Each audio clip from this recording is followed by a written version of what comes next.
сүйеніп, ақырын жылжиды.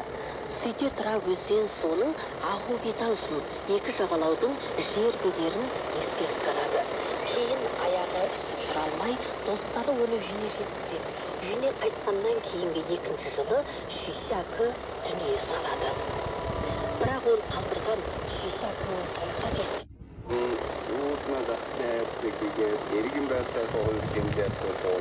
Kulaklarını bir kunup bilanla setülüp, özgüçü bol setülüş təsiratığı erişti. Şencan hakkında üstüne...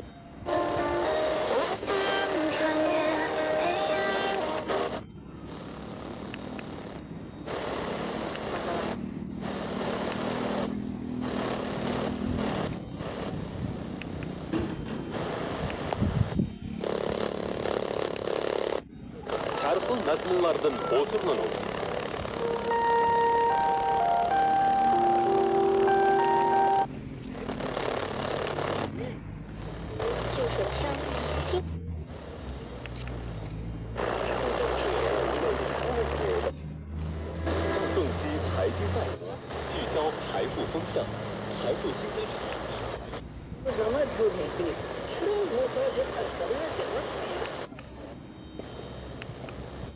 For releasing animated related content, video game playing related content, right. Even video game live streaming content. So it's more like for the relatively younger demographic of the consumer, of the video consumers. So with Bilibili, is this relatively new for them to go in the animated series? That is going to be what I'm explaining a bit later. The idea is that Bilibili was the one to go to if you want to watch some good animated product. Yes. It's the major player. It was the major player. But you know that this industry is taking off when you see all the other platforms goes into the fight. Well, by saying the fight, I mean the fight to win over more viewers. And they each have different strategies in doing so. Yushan has already mentioned Youku, iQIYI, and Tencent Video. These are also the major players in video. In the video industry, they are major video platforms. They have the short ones, they have longer ones. They do TV series. They even create their own TV series. They buy the IP with or IP of the other famous shows, TV shows, movies, all these things. They do all these things, and now they're doing animated products as well. This sounds like the battle between Netflix and Amazon Prime. A little bit like that. And like for cable television programming, the battle between cable and streaming sites. It sounds a little bit similar.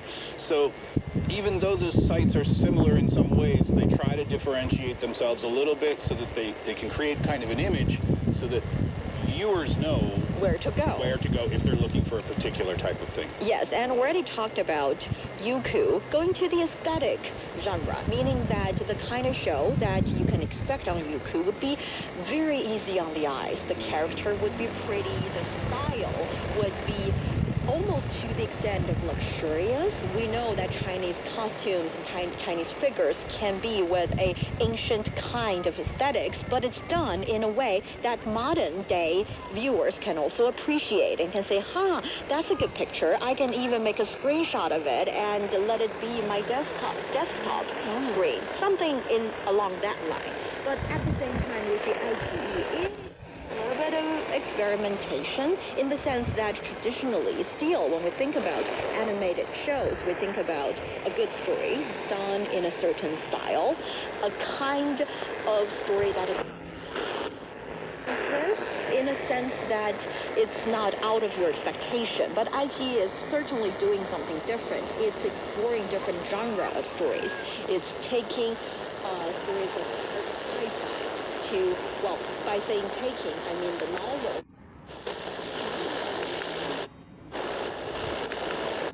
那的红细胞啊，它要是变形了，比如像玫瑰花变成，或者是这个红细胞正常呢是一种椭圆状，它要是变成玫瑰花，或者像变成。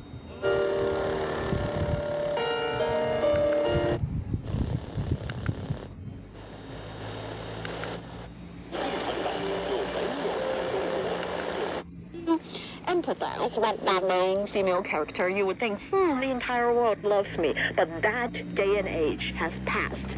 Now female viewers would even appreciate more of the content that there's no so-called significant other, or the idea is that as a female major character, I need to be powerful.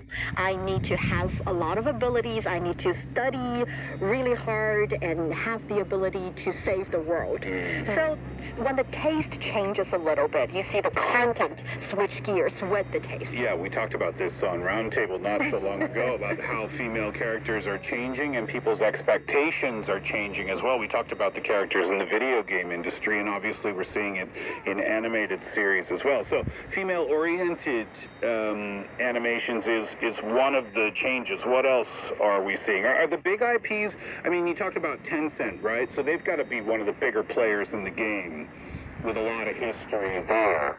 Maybe a lot of IPs as well. Do these big IPs, do they still matter as much as they used to? I think so. The bigger IPs, let's say, they're still attracting more audiences.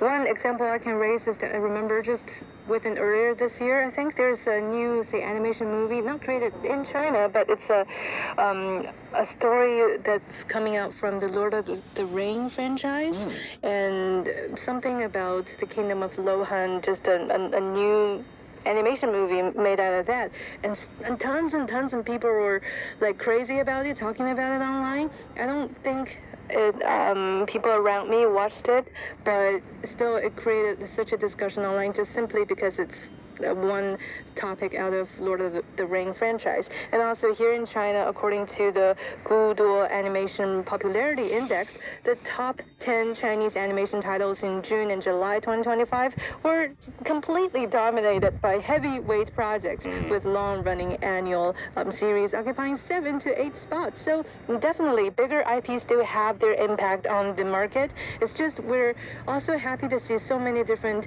variation of genres and different, say, focus on the platform are bringing out such a blossoming view of this industry here. It's totally reasonable. I don't know where I see this. It might be not that accurate, but it said that the sweet spot of the kind of content that you're familiar with plus the content that you're totally unfamiliar with would be 70% of the content that you know about with 30% of unknown or surprise.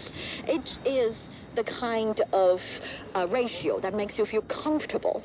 I read a psychological article one year, a long time ago, and it was talking about why people will go back and watch the same series that they've already watched.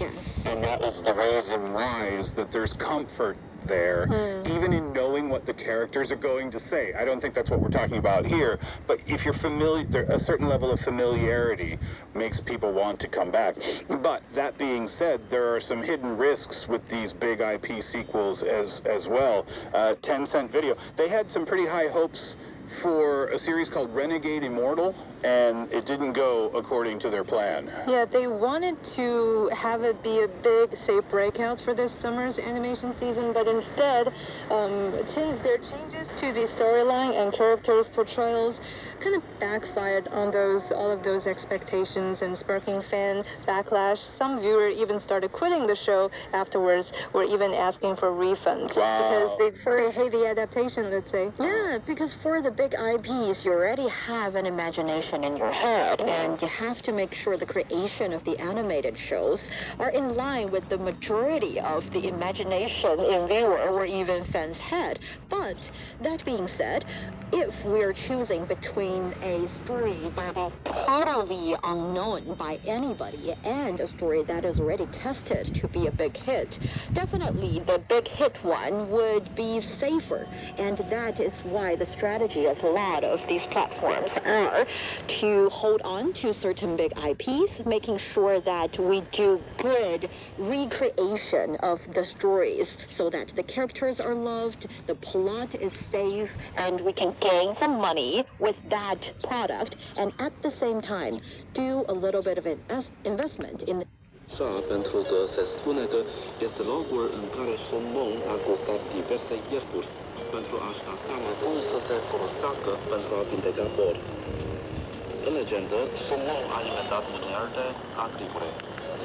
When you're talking about established characters or established storylines, so it's always a gamble, I guess. But it's obvious, you know, through all of these examples that the market is doing extremely well. So why is it that you think that people love these so much? Well, first of all, there's definitely the technological upgrade. Things look better now. Yeah, it definitely looks smoother, it looks better. I was just chatting about this with Yu Shun, who is a fan of The Legend of Hei 2, who explained to me that this one, The Legend of Hei, is particularly welcome this year. Also because this animation has a really high frame rate. So a frame rate is basically how many individual images or frames are shown every second in the video. The higher the rate gets, the smoother and more lifelike. For action, yeah, especially for 2D animation movie, which already has, say, a disadvantage comparing with 3D. So that's how they are trying to make technological advancements here. Higher frame rate and also all the other technology. 我提起了他们更少分的人工生活的那个问题，那如果我来自风有来处，海有缘起，纵远隔万里，却心的政治解决发挥建设性作用。向台消息，未来一周，全国大部地区大气扩散条件较好，无明显霾。3号晚上到4号。 受弱冷空气。Свет в моих глазах, знаю все в моих.